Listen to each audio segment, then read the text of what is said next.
नमस्कार साथियों, आज हम चर्चा करेंगे संविधान की प्रस्तावना। और संविधान की प्रस्तावना को ही हम क्या बोलेंगे, संविधान की आत्मा कहेंगे। और इसी को ही हम क्या बोलेंगे, संविधान की उद्देशिका बोलेंगे। और अंग्रेजी में इसको प्रीम्बिल बोलते हैं, प्रिम्बल बोलते हैं। क्या बोलते हैं? प्रिम्बल बोलते हैं। तो संविधान की प्रस्तावना कहिए, संविधान की आत्मा कहिए, संविधान की उद्देशिका कहिए या संविधान की प्रिम्बल कहिए, एक ही बात है। इसके बारे में अपन जानना चाहते हैं। चैनल पे पहली बार है तो राजश्री एजुकेशन यूट्यूब चैनल को सब्सक्राइब कर ले। संविधान सभा बनी और संविधान सभा का चुनाव आपको पता है अगस्त 1946 के अंदर होता है। चुनाव होने के बाद में संविधान सभा बन जाती है, संविधान सभा बन जाती है। और संविधान सभा की पहली बैठक होती है 9 दिसंबर 1946 के दिन। न केवल ये पहली बैठक होती है, यह पहला सत्र भी यहां से चालू होता है। सत्र जिसे अपन अधिवेशन कहते हैं।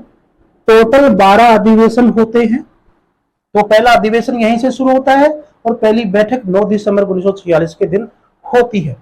यहां पर स्थायी अस्थायी अध्यक्ष एक बार किसको बनाया गया था? डॉक्टर सच्चिदानंद सिन्हा को बनाया गया। फिर आपको पता है कि 11 दिसंबर 1946 के दिन स्थायी अध्यक्ष यानी कि संविधान सभा का स्थायी अध्यक्ष या अपन जिसको अपन ये कह सकते हैं सभापति, किसको बनाया था? डॉक्टर राजेंद्र प्रसाद जी को बनाया था। डॉक्टर राजेंद्र प्रसाद जी को बनाया था। उसके बाद में 11 दिसंबर के बाद में बात करें हम कि 13 दिसंबर से इस प्रस्तावना की कहानी शुरू होती है। और जवाहरलाल नेहरू जी के द्वारा ये एक उद्देश्य रखा जाता है कि हम संविधान सभा के अंदर जो संविधान बना रहे हैं इसका उद्देश्य क्या होना चाहिए, इसीलिए इस उद्देश्य क्या होना चाहिए, तो इसके लिए उन्होंने क्या रखा, एक उद्देश्य प्रस्ताव रखा गया कि हम जो संविधान बनाएंगे या बना रहे हैं उसका उद्देश्य भी साथ साथ चलता रहना चाहिए कि हमारे संविधान के अंदर ये होना चाहिए, ये नहीं होना चाहिए। तो उसका उद्देश्य भी हमारे को ये पता रहना चाहिए। ठीक है, जब उद्देश्य हमारे को पता रहेगा तो हम संविधान को अच्छे ढंग से बना पाएंगे। तो उद्देश्य प्रस्ताव 13 दिसंबर 1946 के दिन उद्देश्य प्रस्ताव लाया जाता है। किसके द्वारा? नेहरू जी के द्वारा। पंडित जवाहरलाल नेहरू जी के द्वारा लाया जाता है। और पंडित जवाहरलाल नेहरू जी भारत के पहले प्रधानमंत्री बने थे। आप ये भी याद रखिए बच्चों। 13 दिसंबर 1946 के दिन उद्देश्य प्रस्ताव लाया जाता है। यह उद्देश्य प्रस्ताव 22 जनवरी 1947 के दिन पास होता है। 22 जनवरी 1947 के दिन ये पास होता है। आगे बात करें हम कि इस उद्देश्य प्रस्ताव को बाद में 26 नवंबर 1949 को यानी कि स्वीकार किया जाता है। यह तो प्रस्ताव को यहां पर पारित किया जाता है, यानी कि 22 जनवरी 1947 तो जो उद्देश्य प्रस्ताव था उसको पारित किया जाता है। ठीक है, अब 26 नवंबर 1949 के दिन जो उद्देश्य प्रस्ताव को पारित किया गया था, यानी जो उद्देश्य प्रस्ताव था उसको क्या बनाई जाती है? प्रस्तावना बनाई जाती है। इस उद्देश्य प्रस्ताव को किस में बदल दिया? प्रस्तावना में बदल दिया 26 नवंबर 1949 के दिन। और कहते हैं कि इसी दिन संविधान का आंशिक भाग लागू हुआ था। तो ये बात प्रस्तावना के अंदर लिखी गई है। आपसे पूछा जाए कि कौन सी चीज के अंदर, संविधान का कौन सा पार्ट है जिसके अंदर ये लिखा गया है या उल्लेखित है कि संविधान आज से लागू हुआ है, तो वो है प्रस्तावना। प्रस्तावना में आपको मिलेगा कि संविधान आज के बाद लागू हो रहा है, अर्थात 26 नवंबर 1949 से भारत का संविधान लागू हुआ है। और ये आर्टिकल है 394 के अंदर आपको मिलेगा कि संविधान आज के बाद में लागू हो चुका है। तो ये प्रस्तावना के अंदर। अब मैं बात करते हैं कि जब ये प्रस्तावना बन चुकी थी तो इसको हस्तलिखित का जो कार्य किया था, वो कार्य किया था हस्तलिखित का कार्य,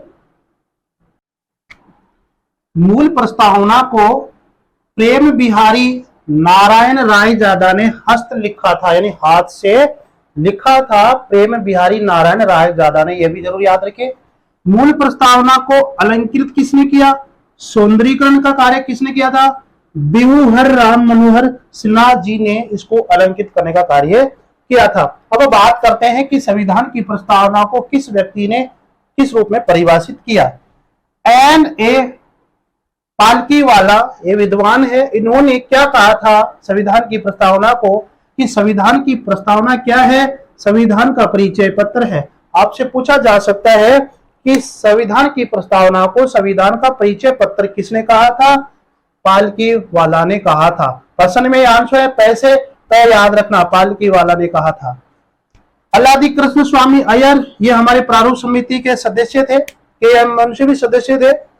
इन्होंने क्या कहा था कि संविधान की प्रस्तावना हमारे दीर्घकालिक सपनों का विचार है, दीर्घकालिक सपनों का विचार प्रस्तावना है। यह बात किसने कही थी, अल्लादी कृष्ण स्वामी अय्यर ने। के.एम. मुंशी ने क्या कहा था कि प्रस्तावना हमारी संप्रभु लोकतांत्रिक गणराज्य का भविष्य फल है।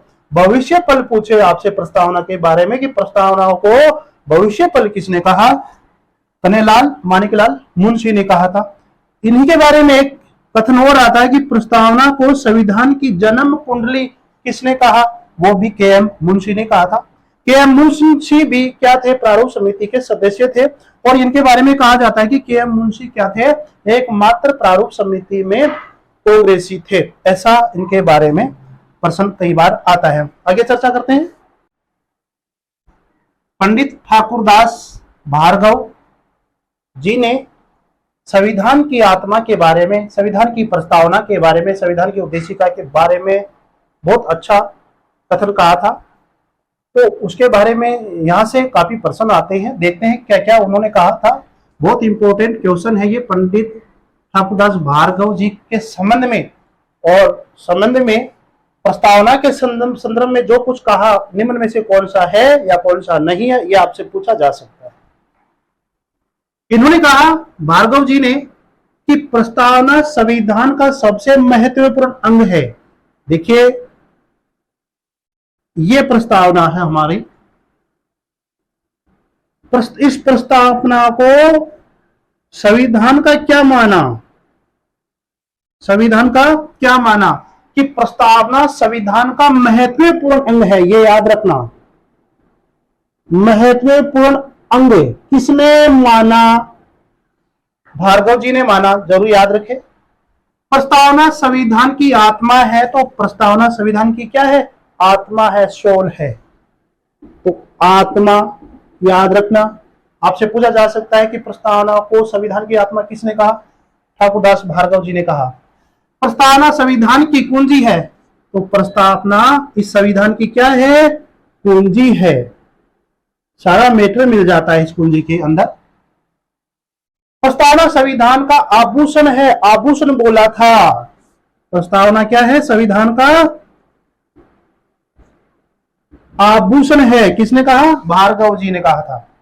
और यह भी कहा था कि प्रस्तावना संविधान का उचित स्थान है, जहां से कोई भी व्यक्ति जो है संविधान का मूल्यांकन कर सकता है, यानी कि इस प्रस्तावना से हम संविधान का क्या कर सकते हैं, मूल्यांकन कर सकते हैं।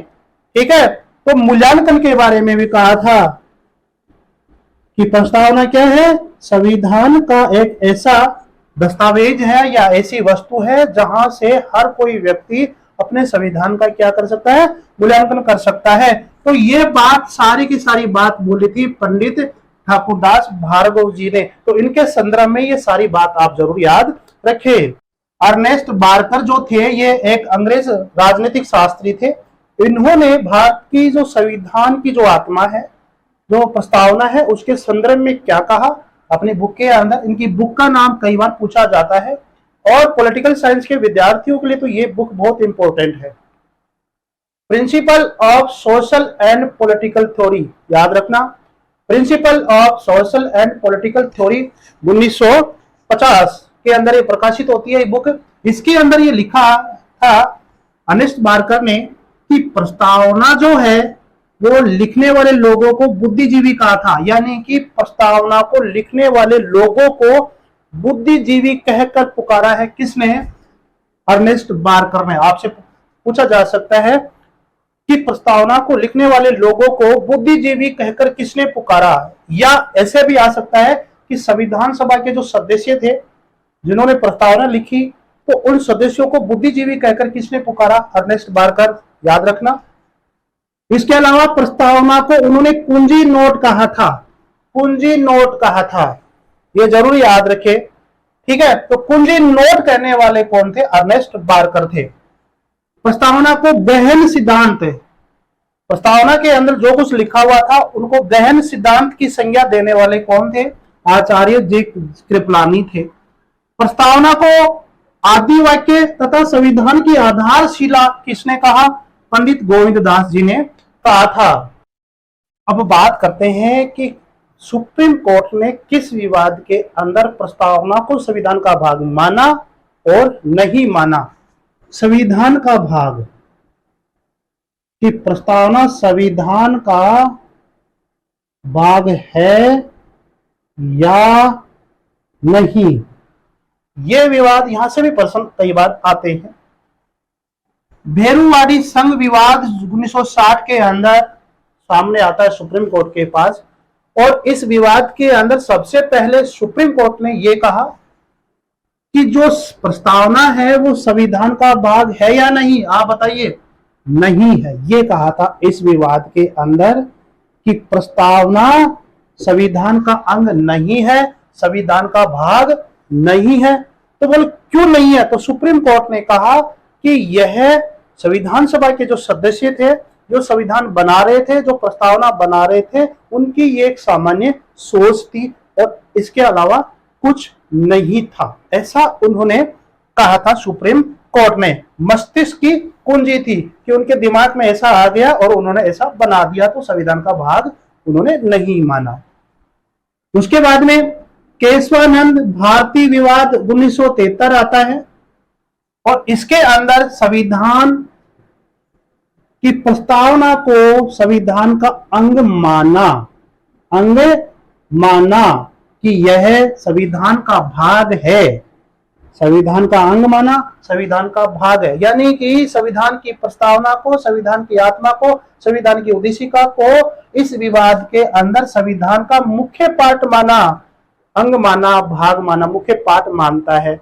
क्यों माना? क्योंकि इस विवाद के अंदर मूल ढांचे से संबंधित एक विवाद था कि मूल ढांचा, ठीक है ना। तो मूल ढांचा के अंदर क्या आ रहा है? प्रस्तावना शामिल है। क्यों? क्योंकि प्रस्तावना के अंदर लिखा गया है कि 26 नवंबर 1949 के दिन भारत का संविधान क्या हुआ था? लागू हुआ था आंशिक रूप से, और बाकी का जो अनुच्छेद है वो 26 जनवरी 1950 से लागू होगा, 1950 से लागू होगा। तो ये लागू होने वाली जो बात है वो अनुच्छेद 394 में लिखी गई है, लेकिन संविधान के लागू होने की जो बात है वो प्रस्तावना के अंदर है। 26 नवंबर 1949 के दिन प्रस्तावना लागू हुई, अर्थात संविधान लागू हुआ।